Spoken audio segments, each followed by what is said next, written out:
I think first the realization that there are lots of different religions and they can't all be right.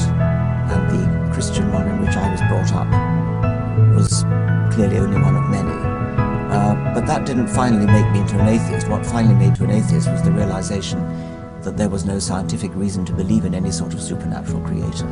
And that came with the understanding of Darwinian evolution. A nivel de Dios me considero atea de facto, quiere decir que no estoy totalmente segura de que Dios no exista, pero pienso que es muy improbable y vivo mi vida en la suposición de que Él no está ahí. Entonces un ateo en este sentido físico no es alguien que no cree, yo me considero alguien que no cree que hay nada más allá del mundo natural y físico, que no hay una inteligencia creativa sobrenatural escondiéndose detrás de nuestro universo observable. Para mí es muy difícil entender eso de la causa incausada, es decir, lo que es causa de algo pero no le ha causado nada a él, es decir, si Dios es el creador, ¿quién creó a Dios?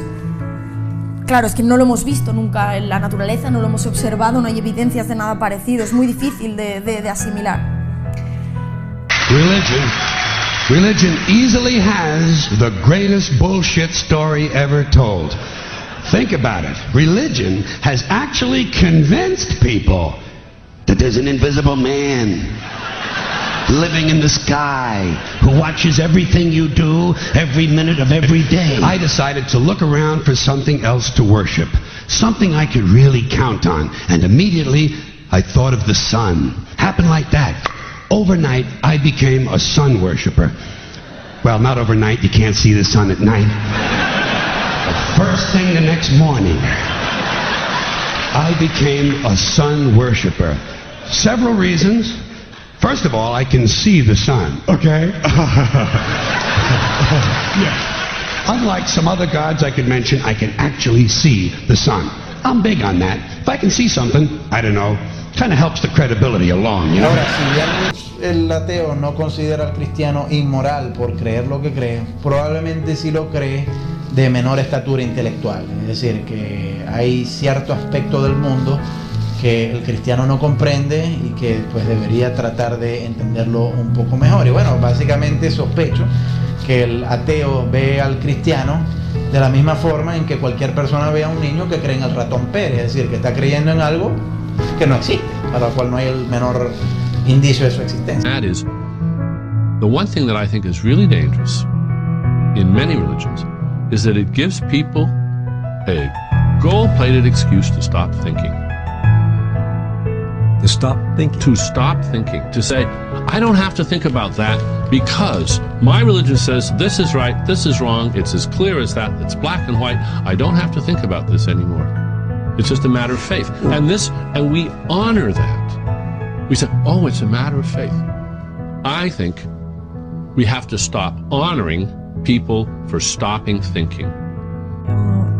Pues seguir una doctrina religiosa te hace ser permanentemente como un menor de edad, porque aceptas una disciplina externa en la que no te cuestionas tú mismo las cosas que están bien o mal, y eso es un problema, y eso es lo que deberíamos potenciar.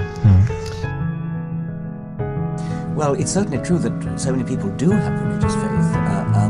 Not just individual people, not all individual people do, but all cultures. I think I'm right in saying that all peoples, in the plural, have had faith, religious faith of some kind. They believe in some kind of supernatural gods or goddesses or leprechauns or whatever it might be. Why do they have it? Well, I think it's very tempting when you don't really understand what's going on, when you're ignorant of the world, when you find yourself surrounded by a wonderful world, a puzzling world, a mysterious world, a frightening world. It must be quite tempting to put your faith into a supernatural being of some kind. Gradually, what you see happening is that religion, as rationality and dozens of specific sciences were birthed in the human conversation, you see religion on 100 fronts losing the argument with science. Y gracias a la ciencia moderna, el pensamiento científico ha tomado esas riendas del conocimiento y ha relegado a la religión a un segundo plano. Para mí, la religión limita las maravillosas explicaciones que tenemos a nuestro alcance, porque enseña a creer en la autoridad y en la fe en vez de insistir en la evidencia. Pero me gustaría que al menos todos pudiésemos ser libres de elegir una vida sin fe. Para mí, Dios ha sido y es el Dios de los vacíos, el que aparece en escena cuando parece que algo no tiene explicación. ¿Qué hubo antes del Big Bang? Dios. ¿Por qué los ojos humanos son tan complejos? Dios. ¿Por qué las matemáticas son tan perfectas? Dios. ¿Cómo funciona la conciencia? Dios.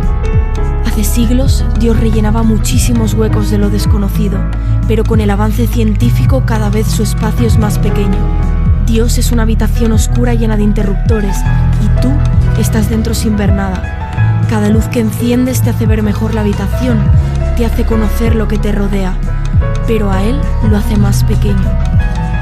En el momento en el que enciendes todas las luces, Dios ha muerto.